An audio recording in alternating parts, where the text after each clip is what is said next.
Beautiful Pearls of Catholic Truth. Copyright 1897. Saint Anthony of Padua. 1195 to 1231. By C. Kegan Paul. Saint Anthony of Padua is the Franciscan friar, whose name is perhaps better known throughout the world than any other member of that order, save only Saint Francis himself.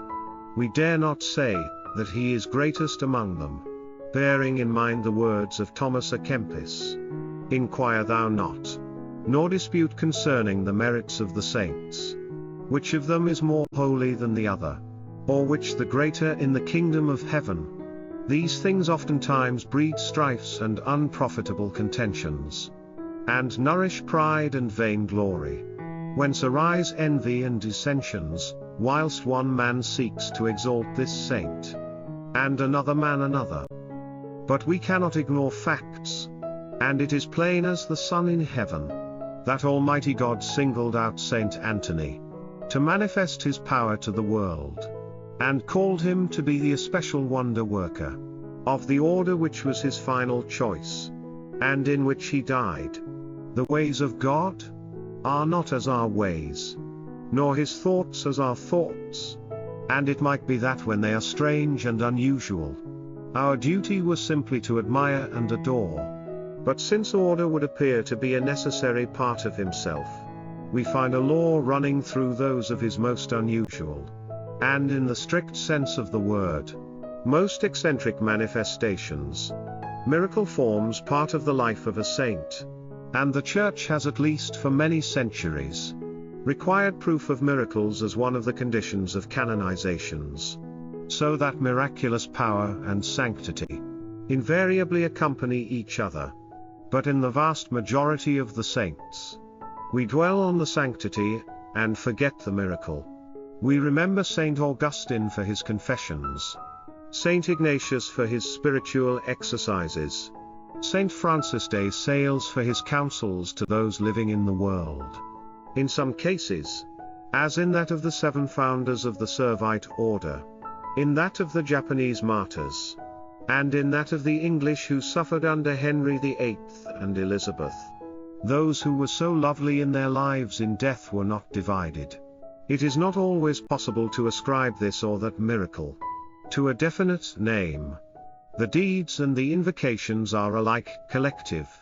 There are again others not necessarily less, nor necessarily more holy than they, in whose case miracle is forced upon us, who have passed through life attended by a storm of miracles, being in very fact like the fable of the poet: "Where you walk, cool gales shall fan the glade. Trees where you sit shall crowd into a shade." Wonder clings to them as in the natural order. Some men have gifts of healing, others of statesmanship, others of command, of eloquence, or of literature, and we not unreasonably ask whether there be any law for such a gift. We find that God has given a special and preeminent wonder-worker, once at least, to each of the great orders of religious, whom he has called to serve him, and that in each case he has attached the gift not so much to the founder, as to one who came near him and had caught much of his spirit. Thus among the Benedictines, Saint Maurus was distinguished alike for his miracles and his holiness, through 60 years of his life of 74 years. Thus, Saint Nicholas of Tolentino showed forth in an especial manner the power of God in the austere order of the hermits of Saint Augustine. Thus, Saint Vincent Ferrer sealed by his wondrous works the power of God on the sons of Saint Dominic. So too, Saint Peregrine Itziosi among the Servites, Saint Francis Xavier among the Jesuits, and in the 18th century, Blessed Gerard Miella among the more recent Redemptorists, as Saint Anthony among the Franciscans, were evidence of God's approbation on the orders to which they severally belonged. It might be tedious, and alien to our special intention, to follow out this in detail, but it would not be difficult to do so in the case of every eminent order and congregation. that certain orders have arisen near each other in time, thus causing the appearance of wonder-working saints in groups, is just what we might expect when we study the phenomena of miracles. Those recorded in the Bible lay down as it were the rule, and we therein find whole tracts of years without supernatural intervention. Then all of a sudden, are large clusters of strange events wrought by the power of God, through the hands of men, when God's people were to be delivered from Egypt, and led into the promised land, when he would give his sanction to the prophetic order, when his church was founded, then to Moses and Aaron, to Elias and Eliseus, to Peter and Paul were given the kind of powers that Saint Anthony and Saint Peregrine Laziosi, Saint Vincent Ferrer and Saint Francis Xavier possessed in later ages. In the spiritual world, as in this, there are peculiarities of gifts, characters, temperaments. Sanctity does not reduce or elevate the blessed to one level. Some saints can help us in one trouble, others in another, wrote Saint Teresa. We may go further and say that, as here below the dominant note of one character is authority, of another sympathy, of another a bright and affectionate playfulness, so the wonders wrought after death by Saint Winifred, by Saint Edmund Rich, by Saint Philomena, show differences of character as clearly as if they were still alive. There are many-sided men in this life, and in the life beyond the veil, such a one was he, of whom we now consider the saintliness and the marvels. Ferdinand de Buglione, as was his name in the world by birth and baptism, was born at Lisbon in the year 1195. His parents were noble and wealthy, and the boy received an education, such as became his rank at the cathedral school. It is sometimes said that the dedication of the cathedral to Our Lady was the cause of his singular devotion towards her. But, without this special reason, it would indeed have been strange, if he who was to prove so holy, had not always been a faithful client of the Queen of Saints. There was, however, a sodality or confraternity of Our Lady connected with the cathedral, and of this he was a member. In after years his fellow sodalists vested his image year by year in red cassock and cotta, such as he had been wont to wear at her altar when a boy. At the age of 15 he became a novice with the Canons Regular of St. Augustine, that congregation of which Thomas à Kempis was so great an ornament. Their house was just outside the gates of Lisbon, too near home to allow him to be wholly free from distraction. He therefore asked for, and obtained his transfer to Coimbra, and here at the age of 17, he was able to give himself entirely to a life of study, solitude and prayer. Not, however, with these religious had he found his true vocation. In the Imitation of Christ is a well-known passage wherein Thomas recognizes that, blessed as was the life of the Canons Regular, there were religious who led stricter lives than they. He does not mention the Franciscans indeed, only the Carthusians and Cistercians. But the Franciscans were no doubt in his mind among the monks and nuns of divers orders. The Franciscan order was founded in the beginning of the 13th century, which may be called the heart of the Middle Ages.